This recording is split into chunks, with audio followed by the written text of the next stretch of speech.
So a couple of weeks ago we released our Rat Pack film onto the filming channel. I just want to say a huge thank you for the massively positive response that we received on that one. It's always nice to see that something you've worked so hard on has gone down so well. But one thing that I did see popping up quite a lot in the comment section is people asking me how we achieved certain elements, so I thought we would cover that in today's video.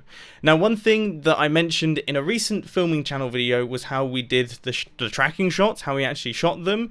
But a detail that I didn't mention in that was how we captured the sound. Now, when it comes to capturing the sound of classic cars, I would say the most important detail to focus on is intake noise, especially if it's a classic car with open trumpets, okay? Like these classic Alphas had. This is Charles's Alpha. There was a similar setup in Jamie's Alpha, and just the sound of the air rushing into these is amazing. So we really wanted to try our best to capture that. And the way that we did it is using a similar setup to what we've used in previous videos. I think it just suited this video best. We just grabbed a lavalier microphone, which is the same as the ones that I just used for interviews and things, and we taped it onto the inside of the engine bay, just underneath this lip right here, close enough to capture the sound, but far enough away to not get loads of wind noise. And then I ran that up into my Zoom H4n, which I was holding in the cabin of the Alpha, and then I was using the ambient microphones on that Zoom H4n to actually capture the noise of the cabin as well. And then I mixed those two things in post, and that's it.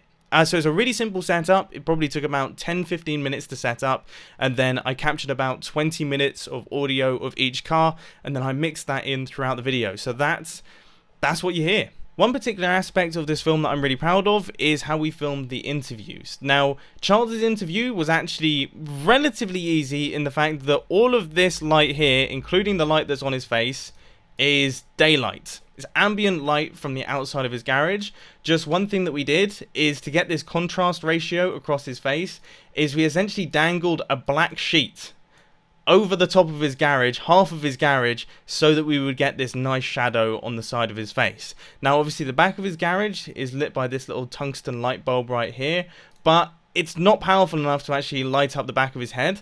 So this was all just blending into one. His head kind of disappeared into the background. It didn't look very good. So I grabbed myself one of those little Amazon bar lights that I have that are really quite cheap, and I chucked that up on a C-stand just out of frame out here, and that was throwing some light onto the back of him just to separate him from the background a tiny bit. Now, Jamie's was a tiny bit more conventional, I guess you could say, because instead of using daylight, we used the Aperture 120D, so that was set up just out of frame over here, and we were shooting through a Westcott fast flag, which is a diffuser, and that was throwing this daylight color temperature light onto Jamie's face. You can see that this is all lit nice and blue, and that went through to here. Now, obviously, it's a soft light, so we just get this nice highlight roll off on the side of Jamie's face, and then the background we didn't really have to touch.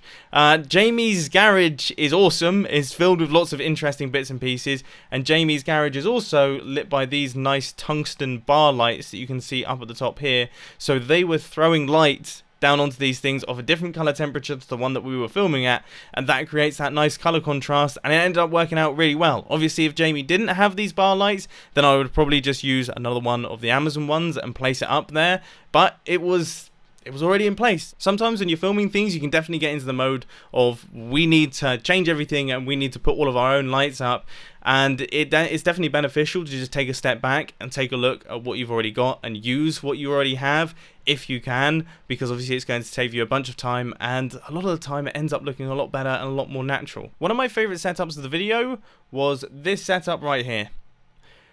It just, for me personally, it just, I don't know, it had like a very classic style to it. It almost felt like suddenly when this shot came on, it looks like a shot from like a 70s or 80s car video, which obviously, you know, these Alphas are from the 70s, so it just felt like it fit right in, and I think part of that is due to this blooming that is going on here.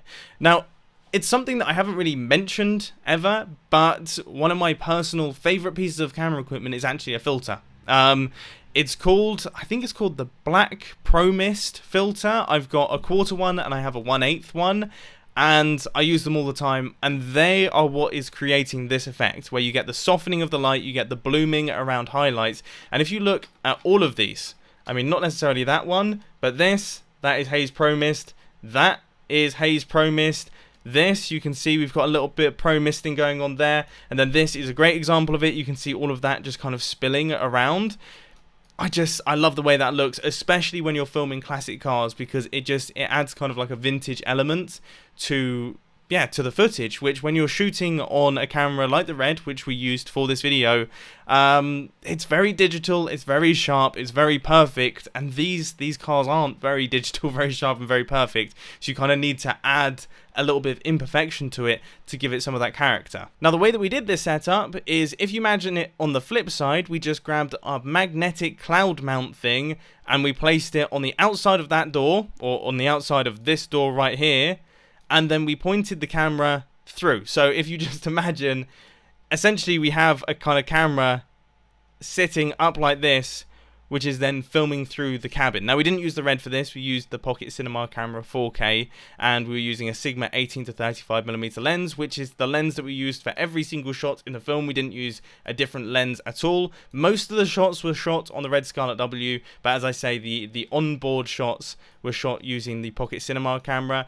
And then, yeah, when it came to mounting it to the outside of the car, it really depended on where we were mounting it. For the most part, we were using the magnet mounts. If there was filler, then we would have to use suction mounts, and the ideal situation would be to use a suction mount and the magnet mount, because that just makes it extra secure. So I believe we did that here, and then we also did that on any shots where we're on the side of the door, because then you could put the magnet mount on the underside of the camera, and then you could suction mount the top of the camera, and it creates just the most rock solid mount. It almost looks fake when you look at the footage because there's so little vibration, which I suppose is a good thing. So I think those are all of the kind of details that I wanted to go through, all of the technical aspects on how we did a lot of the shots. Obviously, for the most part, the film was shot handheld.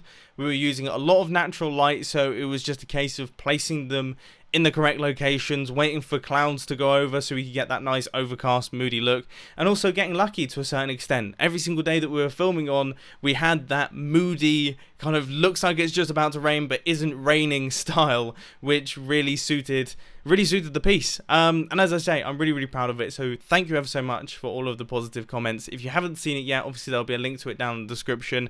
Let me know your thoughts on that one, and I hope this video has been helpful, and I hope you enjoy this format as well. If this is something you want to see more of, then please let me know down in the comment section. But anyway, I will catch you in the next video. See ya. No way! That light just ran out of battery. What are the chances of that? I literally just finished my video. Oh my word, that's creepy.